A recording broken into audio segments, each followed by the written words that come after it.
Le Sénégal bat 3-1 le Cameroun dans une victoire assez nette qui s'est dessinée assez clairement, j'ai envie de dire. Débrief à chaud, c'est parti.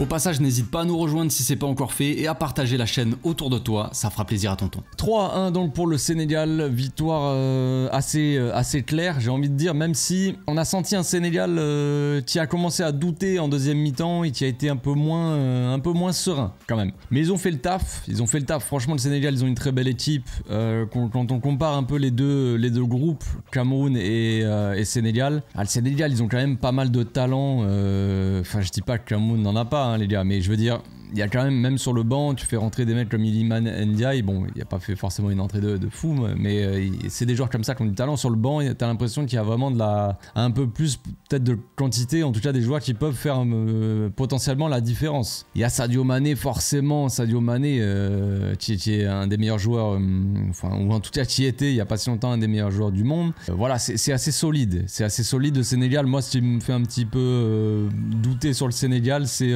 son gardien. Edouard Mendy, je le sens vraiment pas serein sur les sorties, ses interventions, c'est quand même un peu compliqué, j'ai l'impression, mais franchement, ils ont une défense très solide, le Sénégal. Pape Gueye au milieu, je trouve assez... moi, j'adore ce joueur, je suivais un petit peu l'OM il y a encore pas si longtemps que ça, et Pape Gueye, j'aime beaucoup ce joueur, franchement, gros talent, un Sénégal très dominateur au milieu de terrain, à l'inverse d'un Cameroun qui, vraiment, au milieu, avait beaucoup de mal à se trouver. Franchement, il y avait Zambon-Dissa qui était un peu seul, qui cherchait un petit peu des solutions, il était là pendant tout le match, et là, il a eu beaucoup de mal à en trouver, quoi.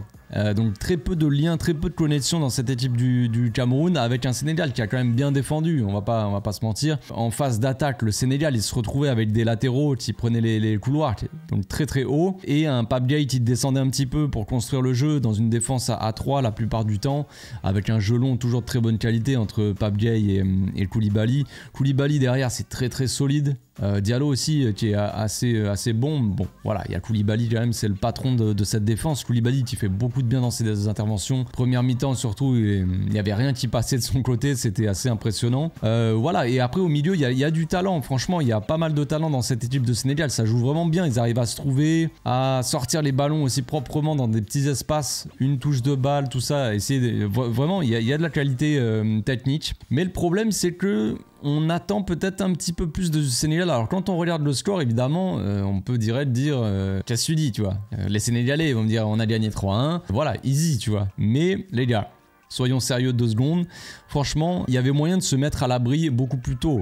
Le Sénégal, ils ont été assez dominateurs, surtout en première mi-temps. Ils ont eu pas mal d'occasions, ils auraient pu en mettre un, peut-être pousser un petit peu plus pour essayer de mettre le petit but du break, tu vois. Les 2 buts d'écart comme ça, ils sont un petit peu à l'abri et après ils peuvent un peu plus gérer le match. Là, ils ont mis le 2e but assez tardivement au final. Et le Cameroun qui était un peu mieux en deuxième mi-temps quand même, qui a commencé à pousser. Petit à petit, évidemment, leur but aussi, le but du 2-1 a reboosté un peu l'équipe et ils ont poussé pour aller égaliser, pour aller gratter le match nul ou même peut-être la victoire, je ne sais pas, mais ils y ont cru et on a vu quand même que le Sénégal a un petit peu douté dans cette période de creux. On a eu quand même un Cameroun qui a un peu dominé, qui a poussé, il n'y avait plus trop d'occasions pour le Sénégal et puis après voilà, hein, Sadio Mané qui en fin de match fait la diff. Après... Moi, André Onana, je trouve que c'est un gardien de but assez étrange. C'est pas un gardien de but, Onana, faudra pas me faire croire. Le mec, il se retrouve, c'est des trucs que j'arrive pas à comprendre. Déjà, on dirait qu'il a pas envie de lâcher son ballon quand il doit. Alors certes, c'est le premier relanceur, il a une qualité de pied exceptionnelle, mais à ce moment-là, il faut jouer au milieu de terrain, frérot. Tu joues en 6, tu distribues, tu dites le tempo, là ça serait parfait pour lui, ou même en défense, j'en sais rien, mais plus milieu de terrain peut-être. Mais vraiment, j'arrive pas à comprendre ce gardien. Parce qu'il est excellent balle au pied, voilà, il a l'attitude qu'il faut tout le temps, voilà, machin, l'attitude plus ou moins, parce qu'il envoie des ballons en touche, il gueule sur ses défenseurs, je sais pas trop pourquoi. Mais bref, et le gars, il y a un coup franc à un moment proche de la surface adverse, il va jusqu'à parler à Nkoudou, lui dire dans l'oreille, vas-y, tire comme ça, ou lui donner des infos. T'es gardien de but, frérot, j'arrive pas vraiment à saisir son rôle dans l'équipe. C'est pas que j'ai un problème avec Onana, je m'en fous, mais je trouve ça assez bizarre, son rôle vraiment qu'est-ce que tu fais? Concentre-toi déjà, parce que son plongeon sur le tir de Sadio Mané, on a tous eu vraiment le temps de voir la balle arriver dans les filets. T'as le tir de Sadio, il est parfaitement placé, voilà, mais il est quand même pas très puissant. T'as la balle qui roule, et le gardien, t'as l'impression que la scène elle s'est passée au ralenti. Je pense qu'il aurait pu quand même mieux faire. Après, voilà, le premier but qu'il encaisse, c'est le but d'Ismaïla Sarr, je crois. Elle est contrée par Zambo-Anguissa, donc à la limite, voilà, je comprends que ça soit compliqué, mais bon, bref. Cette équipe du Cameroun, il manque un leader devant. Comme je l'ai dit un peu tout à l'heure, surtout en première mi-temps, il manquait de lien au milieu, lien entre le milieu et l'attaque, c'était compliqué parce que derrière c'est solide quand même, ça tient, ça défend quand même assez bien, même si j'ai l'impression que le Sénégal, surtout en première mi-temps, défendait vraiment bien, ils redescendaient tous, ils avaient une ligne de 5 je crois en défense, vraiment très compact, tout ça, c'était très difficile de passer pour le Cameroun, déjà qu'ils avaient un peu de mal à se trouver, mais en plus de ça, il y avait vraiment une bonne défense. Et le Cameroun donc, qui sont quand même assez solides, mais quand il s'agit de construire tout ça, d'essayer d'aller vite, il se précipitait, surtout en première mi-temps. On avait un Zambo-Anguissa qui cherchait ses coéquipiers ils partaient tous, ils faisaient des appels comme ça dans tous les sens, et on sentait un Cameroun un peu stressé peut-être, qui se précipitait peut-être un peu trop pour les attaques, quoi. Donc voilà, après le but leur a donné de l'espoir, et ils ont commencé un peu à mieux jouer, tout ça, à mieux se trouver, ou peut-être même un peu avant le but, mais c'est trop peu. C'est trop peu pour battre ce Sénégal qui est quand même encore assez solide. Franchement, je trouve que ça va être très difficile de battre ce Sénégal-là.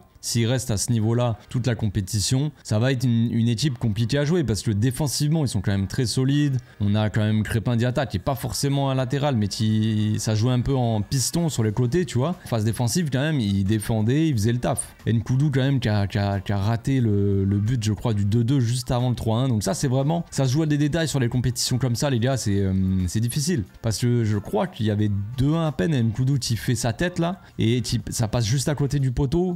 Et juste après, fin de match, 3-1, match plié. Tu vois, ça va très vite. Dans les compétitions comme ça, tu n'as pas le droit à l'erreur. Et là, ça me paraît quand même assez compliqué pour le Cameroun, pour la suite de la compétition. Pour le Sénégal, la route est tracée, j'ai envie de dire, pour les prochains tours. Je pense qu'ils vont se mettre tranquillement à l'abri. Là, ils ont gagné leurs 2 premiers matchs. Ils sont plutôt tranquilles. Ils sont solides leaders de leur groupe. Voilà, ça va être une très belle équipe à suivre, je n'en doute pas. Voilà, c'est tout pour aujourd'hui. On se retrouve demain pour une nouvelle vidéo. D'ici là, portez-vous bien, passez une très bonne journée. Ciao.